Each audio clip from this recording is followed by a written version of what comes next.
մարքեթինգի հավաքից ինչ ակնկալիք ունեք, ինչ կարող է փոխել։ Անկեղծ ասած հավաքից մեծ ակնկալիքներ ունեմ, որովհետև մենք տեսնում ենք, որ ինչքան որ պայքարի ոգին մարում է, ինչքան որ այդ դիմակայությունը չկա, այնքան իշխանությունների ախորժակը ավելի է մեծանում, այնքան սանձարձակությունը ավելի նոր բնագծեր է նվաճում եւ կարծում եմ, որ բոլորը մի կողմ պիտի դնեն իրենց տարաձայնությունները եւ կարողանան այս ազգի նկարագիրը գոնե կարողանան պահպանել, քանի որ մենք ընկել ենք կարծես թե արժեքների ձևախեղման հետևից եւ արդեն որևէ կարգի հոգեվոր, բարոյական, մարդկային որևէ արժեք մեզ համար արդեն էտալոնային չի դառնում, իսկ դա նշանակում է, որ մենք հերթական անգամ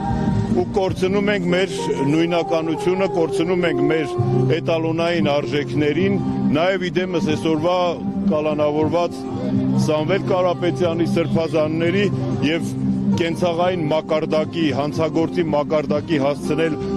ազգային մեծ բարերարին, սրբազաններին ներկայացնել այս կամ այն հանցագործությունների քողի տակ, կարծում եմ դա ուղիղ հարված է ուղղված մեր ազգային բուրգի կազմաքանդմանը, կարծում եմ, որ կարելի է մեկ բռունց դառնալ եւ գիտեք ինչ ալտերնատիվ օրակարգ ձևավորել եւ ցույց տալ, որ այս ժողովուրդը այն ժողովուրդ չի, որի հետ կարելի է այդպես վերաբերվել Ձեզ հնարավոր է լուսանկարներով, ժամկետանց դիվանագիտական անձնագրերի լուսանկարներով, սրբապատկերների, ինչ-որ հանգանակությունների լուսանկարներով վարկաբեկել եկեղեցին եւ հոգեվորական։ Ես այնպիսի այդ սարքելու գործ կարելու մեքենայի միջով է անցել, ամեն ինչով էլ կարելի է, օդով էլ կարելի է հանցագործություն, կարելի իհարկե իմ դեմ ստեղծված քրեական գործը, մնացած բոլոր շինծու քրեական գործերը, դրանք բոլորը օդից վերցրած, մեծամասնությամբ օդից վերցրած քրեական գործեր են, որոնցով ցանկացել են մեծ փուչիկ ստեղծեն եւ մարդկանց ներկայացրեն իբրև հանցագործներ։ Երեկվա համացանցում տարածված ձայնագրությունը արդյոք լսել եք, եթե պարզվի, որ դրա բովանդակությունը համապատասխանում է իրականությանը, ձեզ համար դատապարտելի արարք է դա, թե ոչ, եւ այնուամենայնիվ, ինչ նպատակ է հետապնդում իշխանությունը 2 տարի առաջվա տեղի ունեցած ձայնագրությունը, այսպես ասենք, ջրի Հենց այդտեղից պիտի սկսել իշխանությունները փոխանակ զբաղվեն երկրում հանցավորության դեմ պայքարով, փոխանակ զբաղվեն օտարերկրյա գործակալական կեղտոտ ցանցերի դեմ աշխատելով, լծված են միայն իրենց հետ անհամաձայնություն հայտնած անձանց խմբերի, ինստիտուտների դեմ պայքարելով եւ 2-3 տարվա վաղեմության ձայնագրությունը հենց դրա մասին է վկայում, դրանք կարծում եմ կենցաղային բնույթի խոսակցություններ են, որ ցանկացած ղեկավար, ցանկացած իր աշխատողի հետ կարող է ունենալ եւ չեմ կարծում, թե իշխանությունները, երբ որ հորդորներով, երբ որ կոչերով հանդես են գալիս, նույն բնույթի խոսակցություններ չեն, երբ որ իրենց համակիրներին հրավիրում են այս կամ այն միջոցառում։ Հրավիրելը այլ է դրա, այսպես ասենք, սպառնալը։ Իրավական Գիտեք ինչ, այս երկրում իրավակարգը այն կարգի աղճատված վիճակում է, որ իրավական գնահատականներ տալը ամենաանշնորհակալ գործն է, հետեւաբար դա ես կթողնեմ, ովքեր որ փորձագետներ են, ով են նախապատրաստում կաթողիկոսի դեմ։ Բնականաբար, եթե ուղիղ ցուցում կա, եթե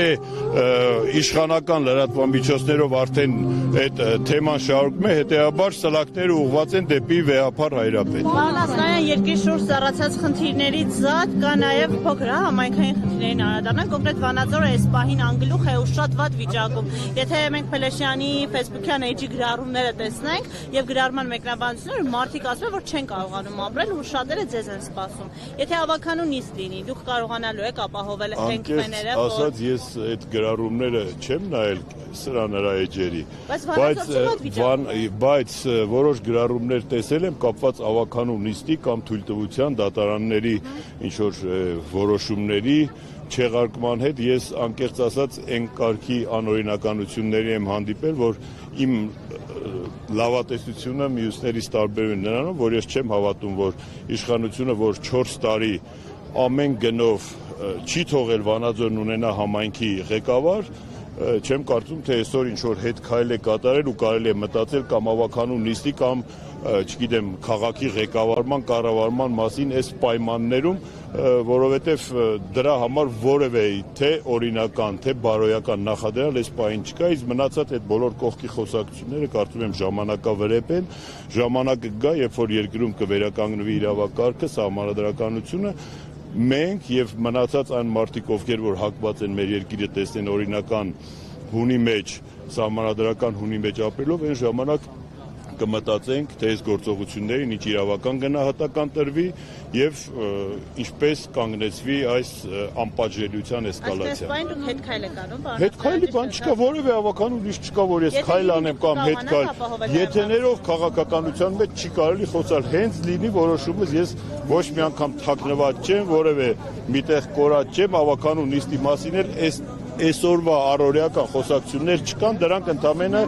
ինչ-որ ուռճացրած եւ բամբասանքի մակարդակի են։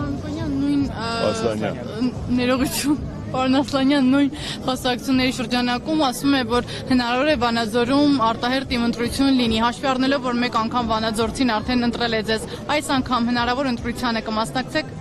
Գիտեք, արտահերթ, հերթական, դրանք պիտի լինեն օրինական ընտրություններ։ Ես որևէ տեղ չեմ խուսափում, չեմ փախչում, ես չեմ կարծում, թե այսօր արտահերթ ինչ-որ գործողությունների ստեղծված իրավիճակ կա, որ կամ մասնակցենք կամ չմասնակցենք։ Մենք մասնակցում ենք այնտեղ, որտեղ հարմար են գտնում մասնակցելու, մենք կանգնած ենք մեր ժողովրդի քվեի կողքին, որևէ հետքայլ, որևէ պարագայում չի կարող լինել։ Հետեւաբար դրանք եթեներով կլինեն, չլինի, կարծես թե ինձ մեկը իմ հետ խորհրդակցել է, երբ որ ինձ տայել են 2 տարի 7 ամիս կալանքի մեջ պահել, հիմա էլ խորհրդակցեն արտահերթ անեն, թե արտահերթ չանեն։ Դա մեր հարմարավետության ընդամենը երևակայությունն է, երբ որ կլինի որևէ process, որևէ գործողություն, ես իմ հրապարակային կարծիքը կասեմ։ Իրականում եմ իհարկե հետևորդներ, մենք զրուցում ենք